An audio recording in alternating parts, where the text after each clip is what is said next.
Hoje, minha gente, vamos dar novamente uma analisada nessa bagunça que está acontecendo no país, tanto ao nível da prática, né, quanto ao nível astrológico que lhe corresponde, tá bom? Vem comigo.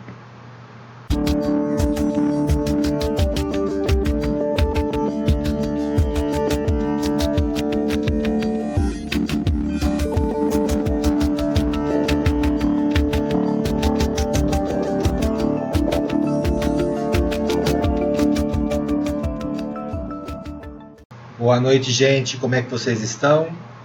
Eu espero que todos estejam bem, espero que todos estejam com saúde, espero que todos estejam em paz junto aos familiares de vocês, junto aos bichos de vocês, junto aos amigos de vocês e a quem mais for caro e querido ao coração e à alma de cada um, tá bom? Antes de entrarmos no assunto principal, eu quero chamar a atenção de vocês para esse corte, né? Que é o corte de uma entrevista que o Danilo Gentili fez recentemente para um podcast, né? Onde ele dá o parecer sobre o porquê daquela assistente de palco ter feito tudo aquilo, né? Aquelas acusações de um ano atrás, envolvendo principalmente a figura do Otávio Mesquita, que foi acusado de assédio, até mesmo de estupro, por conta de um assunto que aconteceu em 2016 até. Tá? Na época eu fiz um vídeo, que é esse que está aqui, né? Onde eu sugeri que talvez não fosse o Otávio Mesquita o verdadeiro alvo, e sim o Danilo Gentili. Tá? Inclusive eu fiz uma análise dos trânsitos do Danilo Gentili na época, e aventei a possibilidade daquelas acusações todas sobre Otávio Mesquita, na verdade, escondiam o verdadeiro alvo, que era o Danilo Gentili. Né? O link dos dois vídeos estão aqui na descrição, e quem tiver interesse, dá uma assistida nos dois e chega à sua própria conclusão. E prestem bastante atenção naquilo que o Danilo Gentili fala, depois compare com o que eu falo, né, no meu vídeo, tá bom? Vocês vão ver que tem muita coisa ali que está se entrelaçando, ok? Mas hoje eu vou voltar ao tema do Banco Master, tá bom? E por que eu vou fazer isso? Porque apesar de eu já ter feito 3 vídeos sobre o tema, tá? Esse aqui vai ser o 4º vídeo, as coisas andam se precipitando e estão se agravando cada vez mais, ok? Abriram agora o celular do Vorcaro, né, e começaram a aparecer coisas como sexo, chantagem, manipulação, tráfico de influências, crime organizado, quadrilha, ameaças. Ou seja, um monte de sujeira começou a vir à tona lá das profundezas da fossa dessa república que a gente vive aqui. Né? E quando a gente fala de coisas que vêm à tona, né, e mostram toda uma sujeira, toda uma imundície, todas as sujidades, né, estamos falando do planeta preferido e queridinho de vocês, que é o planeta Plutão, aquele que, se não cura, mata. Tá? Vimos que horas antes dele ser preso, tá, e ter o banco liquidado, o Vorcaro andou conversando com aquele ministro superpoderoso, perguntando se esse ministro podia bloquear alguma coisa. Né? A gente imagina o que ele poderia bloquear. Né? O ministro responde com uma mensagem temporária, tá? E aí ele diz que não respondeu, mas está ali o telefone que era dele, que depois ele mudou o número do telefone. Eu sei que a cada dia que dá uma enxadada sai uma minhoca, a cada dia sai uma coisa, entendeu? Descobriram até que ele tinha uma milícia particular de capangas mesmo, de jagunços, né, onde jornalistas eram ameaçados de quebrar dente de jornalista, né, simular um assalto para bater em jornalista. Coisa de gangster isso, coisa de máfia. Né? Também é para ameaçar pessoas que ele considerava uma ameaça para ele. O cara não era de brincadeira, né? O cara era gangster mesmo, e a gente tem que se escandalizar com esse tipo de coisa. A gente está se escandalizando muito pouco com o que anda acontecendo. Né? Hoje mesmo, acabou de sair agora, acabei de ler, uma denúncia do site ICL Notícias, né, dizendo que a compra do Banco Master, lá no passado, foi financiada por uma rede internacional de tráfico de drogas, sendo que Vorcaro é um mero testa de ferro. Né? Hoje mesmo também a esposa do ministro superpoderoso apareceu tentando explicar aquele contrato de 120 milhões de reais que o escritório dela tinha com o Banco Master. Ou seja, ela está confirmando que o contrato existe, né? Sendo que muita gente tentou dizer que era fake news, né? E tentou passar o pano. Né? Só que ela veio dizendo agora, tentou explicar o contrato. Né?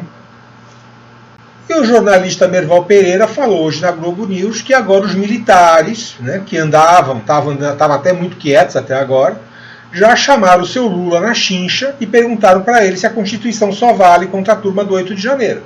Né, se o Supremo estaria tão acima da Constituição. Né, perguntaram inclusive que, disseram que a gente fez uma ditadura, mas o que tem aí agora? Não é isso que surgiu agora pelo Supremo, não é uma ditadura? né? Então o negócio está começando a esquentar cada vez mais, ficando difícil cada vez mais. Tá?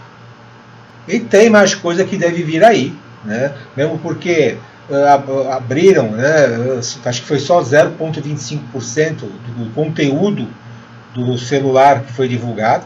Tá? Então vem mais coisa aí, de cunho sexual, inclusive. Fiquei sabendo de pessoas que viraram escravas do Workaro por conta de chantagem, né? Foram participar de uma das surubas que ele promovia e acabaram sendo filmadas e chantageadas. Né? Diz que tinha de tudo nessas surubas aí, até as coisas mais imundas, indecentes, promíscuas que você pode imaginar. Tá?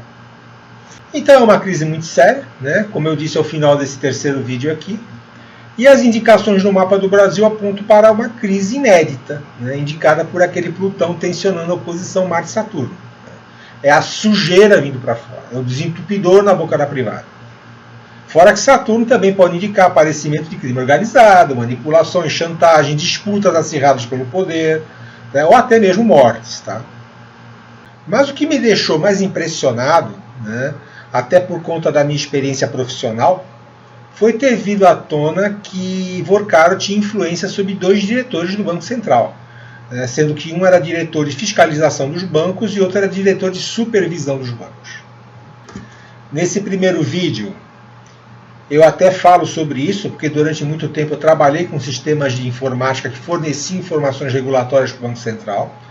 Inclusive eu cheguei a atender 2 fiscalizações do Banco Central nos anos 90, né? Pois tinha que ter representantes dos sistemas nessas fiscalizações deles que eles faziam. E eu vi que era o pessoal duro, era o pessoal exigente, o pessoal sério. Tá? E essa informação que saiu, né, da influência do Workaro sobre os 2 diretores do Banco Central é extremamente séria. Porque, como eu sempre digo aqui, a economia ela é calcada em confiança. Tá? E o mercado financeiro é calcado em confiança. Se você investe um dinheiro, tá? E não precisa ser muito, tá? Se você tiver um dinheirinho na poupança, um CDB que você comprou quando sobrou aí uma graninha, você já é um investidor, tá? Você precisa ser rico para ser investidor, tá? Mas você só faz isso porque você confiou naquela instituição que você investiu, né? E também porque você sabe, ou deveria saber, que existe um órgão fiscalizador, um órgão público que é fiscalizador e regulador do sistema financeiro, que é o Banco Central. Okay? É ele, o Banco Central, que é sustentado por nosso dinheiro, porque ele é público, que garante ou deveria garantir que você não está investindo o seu dinheiro, colocando o seu dinheiro numa instituição que está fazendo estripulias. Né? A partir do momento que a força indevida de alguém consegue subverter isso, você, como investidor, pode começar a pensar que não tem mais garantia de nada. Né? Você vai pegar seu rico dinheirinho e vai querer guardar debaixo do colchão. Ou, se você for um grande investidor, você vai querer mandar seu dinheiro para fora do país, já que o sistema financeiro deixou de ser confiável. E é aqui que morre o perigo, né? Porque dinheiro indo para fora, ou dinheiro guardado embaixo do colchão, é dinheiro que deixa de circular na economia, deixa de circular aqui dentro. Tá? Então não é só os bancos que vão sofrer, a economia inteira vai sofrer. O emprego vai sofrer, a arrecadação vai sofrer. Tá? Daí que o sistema financeiro está muito puto o que aconteceu nesse caso do Banco Master. Tá? Primeiro, por conta da instabilidade que gerou no mercado, da desconfiança que gerou no mercado. Segundo, porque deixou uma conta de 52 bilhões para ser paga justamente pelos bancos, né, pelo sistema financeiro via FGC. O FGC não é dinheiro público, é dinheiro dos bancos. Tá? Não é que nem a Previdência Social, que roubaram, desviaram. E quando falta dinheiro, eles acabam arrochando as regras da aposentadoria e pondo a culpa no velhinho que está vivendo 80 anos. Né? Ah, o pessoal está vivendo muito, então arrocha na aposentadoria. Né? Isso é o que eles falam. Só que roubaram, desviaram até dizer chega. Né? Só que no caso do FGC é dinheiro que tem dono. Né? E os bancos vão ter que repor esses 52 bilhões, que corresponde a 48% do lucro dos grandes bancos. Tá? É muita grana. Eles não vão quebrar por conta disso, mesmo porque essa conta vai ser diluída entre eles todos, tá?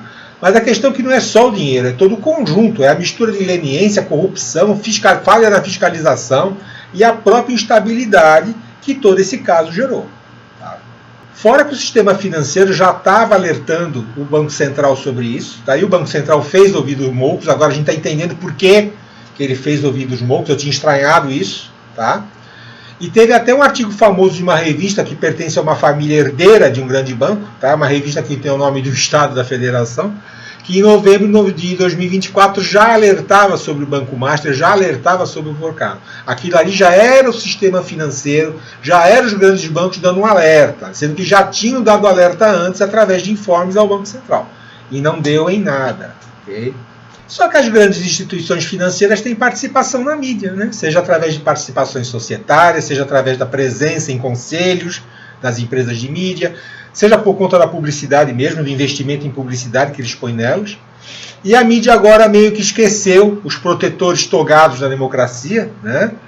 E está abrindo fogo em cima deles. Tá? Então, meio entendedor, bom entendedor, meia palavra basta. Por que a mídia começou a abrir fogo em cima aí dos togados agora? Principalmente daquele togado super poderoso que virou boneco de voodoo de uma grande emissora de televisão.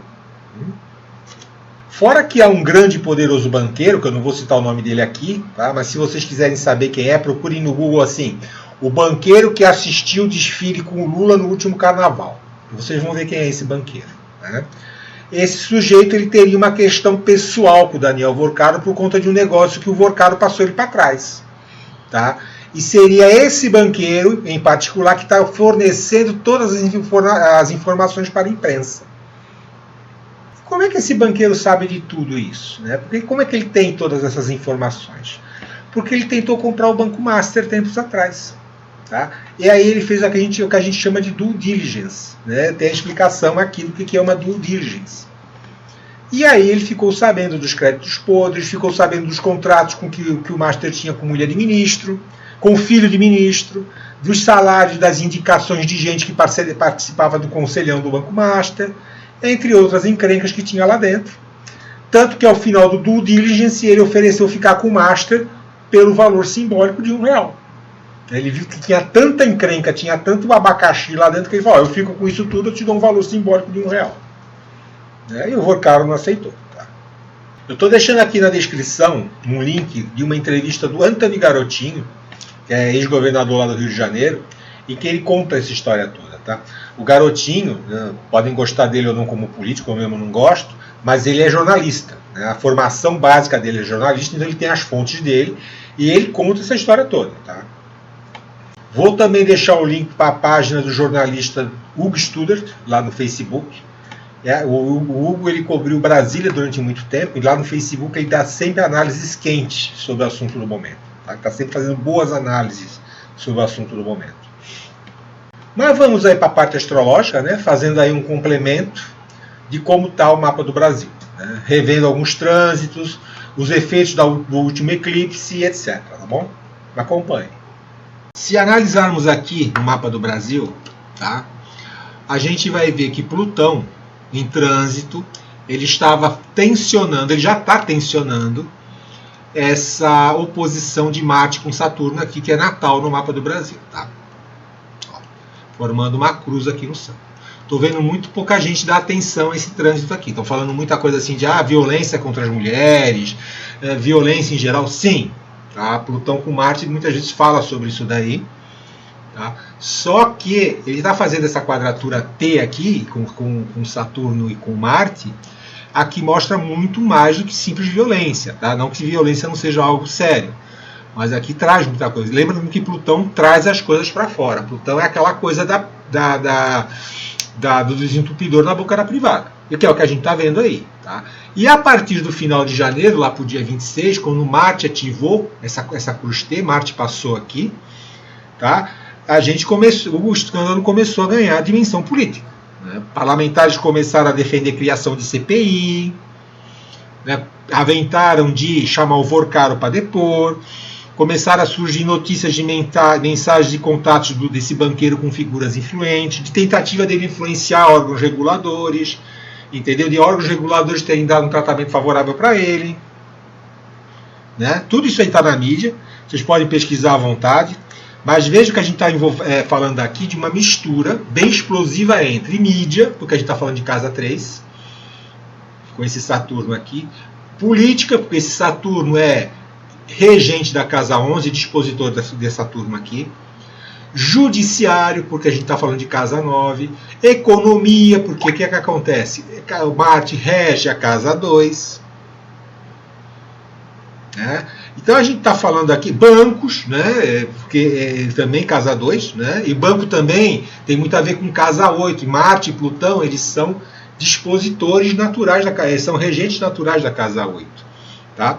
Então se a gente for ver tudo isso aí que está interlaçado, todo esse simbolismo que está interlaçado aí, a gente vai ver que o Banco Master ele não é um caso de corrupção isolado. Ele é sintoma de uma tensão maior no sistema institucional brasileiro. Ele está mostrando como é que o sistema institucional brasileiro, como é que os poderes do Brasil, eles tomam decisões e o que eles fazem. A forma como o poder brasileiro funciona, a forma como o estamento burocrático, que eu sempre estou falando aqui, ainda devo um vídeo sobre o estamento burocrático, é a forma como o estamento burocrático age. Né? Aquela troca de favores, aquele capitalismo de compadrio, envolvendo às vezes coisas nas mais abjetas possíveis, como a gente está vendo aí. Realmente, eu estava vendo agora um vídeo do Kim Kataguiri que só 0,25% do celular do Vorcaro a Polícia Federal liberou. Imagina quando liberar tudo e se liberar tudo, o que deve ter ali. Tá? E esse caso eu acho que vai se aprofundar mais. Tá? Plutão está trazendo essa sujeira toda para fora, está mostrando como os acordos entre os poderes funcionam. Tá? Plutão geralmente ele mata ou ele cura. Né? Eu não vou dizer que ele vai curar nada, porque a gente está falando de Brasil e corrupção no Brasil é uma coisa endêmica, né? É uma coisa que já está enraizada na nossa história. Mas Plutão em geral traz para fora o que precisa ser curado, e se não for curado ele mata. Tá? Em geral é assim. E nada sai igual depois de um período de Plutão. Tá? Depois de uma fase de Plutão, é antes de Plutão e depois de Plutão. A transformação é total. Tá? Então eu acho que isso daqui ainda vai gerar muito, essa crise ainda vai se aprofundar ainda mais e vai ter desdobramentos ainda, talvez até desdobramentos internacionais. Tá? E aí eu vou fazer um vídeo comparando o ano de 1942, quando o Brasil entrou em guerra,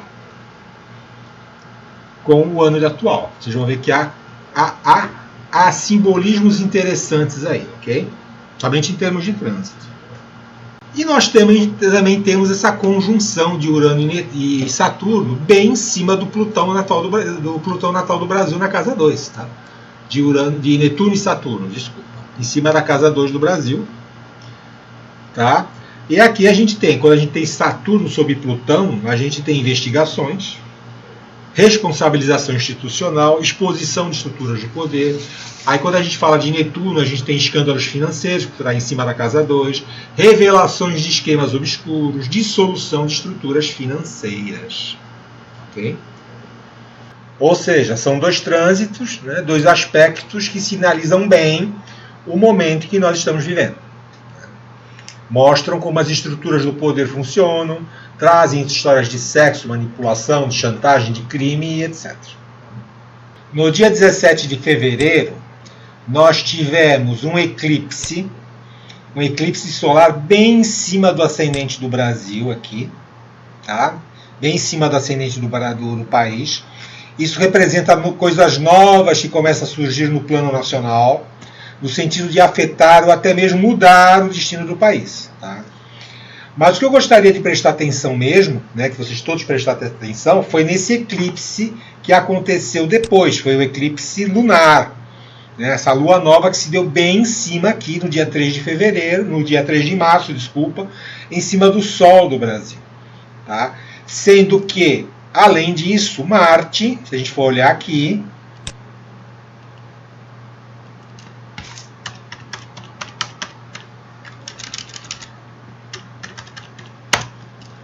Marte estava passando em cima da posição onde foi o eclipse anterior. Olha aqui, ó.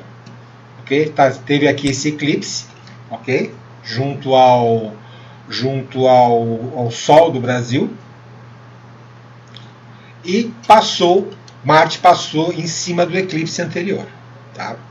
Ou seja, processos que se iniciaram aqui no dia 17 de fevereiro, que foi a eclipse da Lua, que foi uma eclipse de lua nova, atingir o ápice nesse eclipse lunar aqui, que é um eclipse de lua cheia. E essa semana que passou, houve um aumento da tensão política. Tá?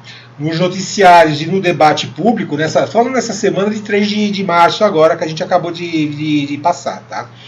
Nos noticiários e no debate público houve mais discussões envolvendo decisões judiciais, investigações, críticas a instituições, começaram a surgir, de fato, conversas no celular do Vorcaro, um certo ministro todo-poderoso começou a aparecer com bastante frequência, começaram a mostrar coisas aí que ele estaria envolvido, conversas que ele teve com o Daniel Vorcaro quando ele falava que não tinha. Hoje mesmo a mulher dele confirmou do contrato, a mulher falou, não, a gente tem um contrato mesmo, e tentou dar uma desculpa qualquer. E a gente fala, não, mas não tem contrato, esse contrato apareceu, isso daí ela não é. Ela mesmo confirmou hoje, dia 9 de março, que tem um contrato. Tá? E esse eclipse de 3 de março, né, atingiu realmente o centro do poder, né, por conta do Sol. O Sol costuma ser o presidente da República, o líder da nação, mas pode ser também a pessoa que exerce a maior influência institucional naquele momento. Tá? A Lua Nova, tá? E um eclipse de Lua Nova mais ainda, começa a revelar fatos e esclarecer as coisas sobre altas figuras do poder, né, em cima do Sol. Então, assim, para bom entendedor, minha palavra basta, tá bom? No transcorrer do ano, lá para abril, né, mais ou menos 12 de abril, nós teremos a ativação por Marte, dessa conjunção aqui, ó, né, que está em cima. Então, o que a gente pode esperar aqui, né? Podemos ver movimentação política, tentando esconder as coisas, ou então coisas novas vindo à tona, porque Marte acaba dando aquela fervida em tudo, prisões, violências, a gente pode verificar isso daqui, prisões lá aí no meio do meio financeiro, entendeu?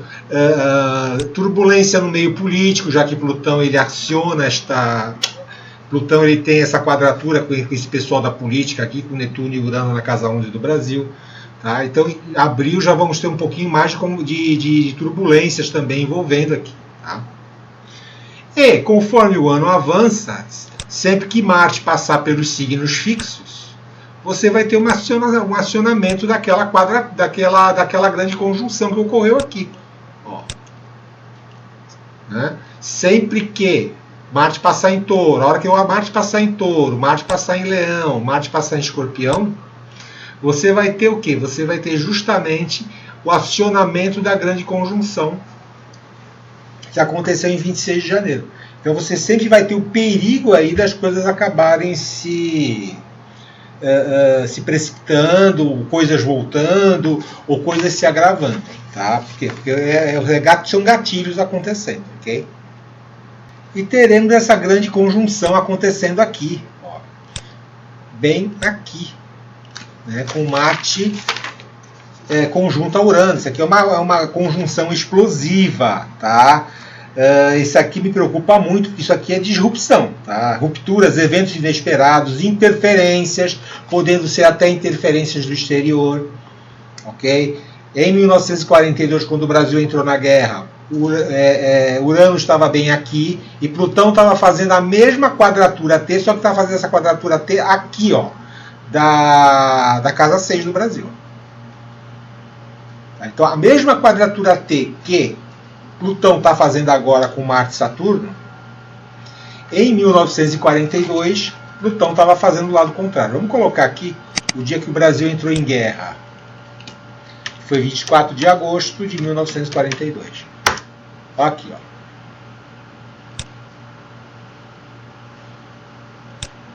A mesma conjunção acontecendo, né? A mesma conjunção acontecendo e a mesma quadratura de Plutão e Marte. De Plutão a Marte e Saturno. Só que Plutão estava aqui na casa 6.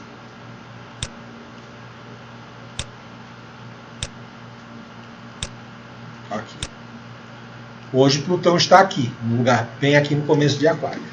Vai acontecer a mesma coisa? Não sei. Tá? Pode haver interferência externa? Eu acho que sim. Pelas notícias que a gente está nos chegando agora. Hoje mesmo está dizendo que o Trump quer, os Estados Unidos querem declarar o PCC e o Comando Vermelho como entidades terroristas, né? E isso daí abre uma série de precedentes de interferência aqui no Brasil. Não estou dizendo que isso vai acontecer, Tá? Mas são similaridades astrológicas, uma que aconteceu em 1942 e outra que aconteceu aqui. Tá? E depois, né, se a gente voltar aqui para 2026...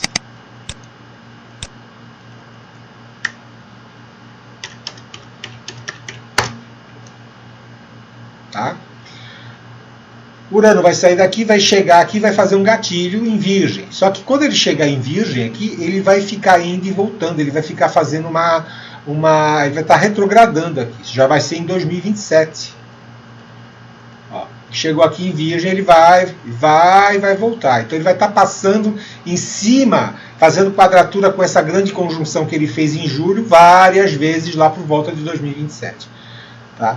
Então é o seguinte, gente, pelo menos por um ano aí que eu estou vendo, o negócio vai ficar complicado, tá? O país vai passar por sobressaltos, talvez até sobressaltos envolvendo estrangeiro, e essa coisa do Banco Master vai reverberar ainda mais. Tá? Portanto, gente, 2026, ao que tudo indica, não será muito fácil. Tá? Já não está sendo fácil. Né? Por conta dessa nova guerra que surgiu no Oriente Médio, provavelmente teremos um aumento na carestia por aqui, por conta do preço do petróleo. E isso também interfere na política, isso interfere nas eleições, interfere em tudo. Tá?